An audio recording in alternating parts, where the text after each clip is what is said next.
बुजुर्ग शहरी जो हैं इनकी जो मिसिज़ है पिछले 3 माह से हॉस्पिटल में एडमिट है। इसका ऑपरेशन ख़राब हो गया और इसके पास पैसा नहीं था। ये बैतुलमाल में गया, बैतुलमाल से इसने अपना पैसा मंजूर करवाया और पैसा मंजूर करवाने के बाद जब वो यहाँ पे आया है तो यहाँ पॉली क्लिनिक इंतज़ामिया ने अभी तक, जो कि रवा माली साल है, इसका टेंडर फाइनल होता है जुलाई में, जुलाई से लेके अब तक इन्होंने उसका टेंडर फाइनल नहीं किया। जो मेडिकल स्टोर या जो भी कंपनी मेडिसिन प्रोवाइड करती है उनका टेंडर फाइनल नहीं हुआ, वो मेडिसिन नहीं दे रहे। तो इन्होंने टेंडर फाइनल ना होने की वजह से 3 माह से वो गरीब आदमी धक्के खा रहा है, जो आपने पैकेज में देखा। उसकी मिसेज, इसके अलावा 6 मरीज और हैं जो व्हील चेयर्स पर हैं, जो अपने पैसे मंजूर करवा के लाए हैं बैतुलमाल से, उनका इलाज नहीं हो रहा।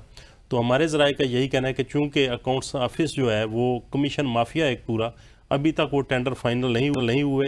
जो सबका टेंडर थे मेडिसन के, जिनसे कमीशन मिल गया, उनको उन्होंने उसी पुराने टेंडर को कंटिन्यू करवा दिया, नए टेंडर अभी तक नहीं हुए। दूसरी जानब मैंने जब रब्ता किया है एग्जीक्यूटिव डायरेक्टर से तो उनका कहना था कि हम जो पहले से टेंडर चल रहा है उसको हम एक्सटेंड कर देंगे। उन्होंने फाइल भी फॉरवर्ड कर दी, लेकिन सेक्शन ऑफिस और वहाँ के जो जॉइंट एग्जीक्यूटिव डायरेक्टर हैं उनकी जानिब से दोबारा इतराज़ात लगा के उस फाइल को दबा दिया गया।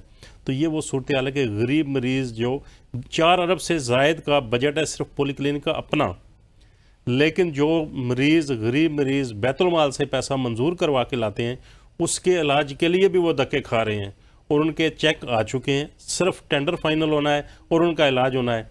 और मरीज़ा का जो खामंद है उसका ये कहना था कि जो डॉक्टर हैं वो खुद ईडी के पास चल कर गए हैं कि हमारे जो मरीज़ हैं वो पड़े हुए हैं, उनका इलाज करना है, आप साइन कर दें।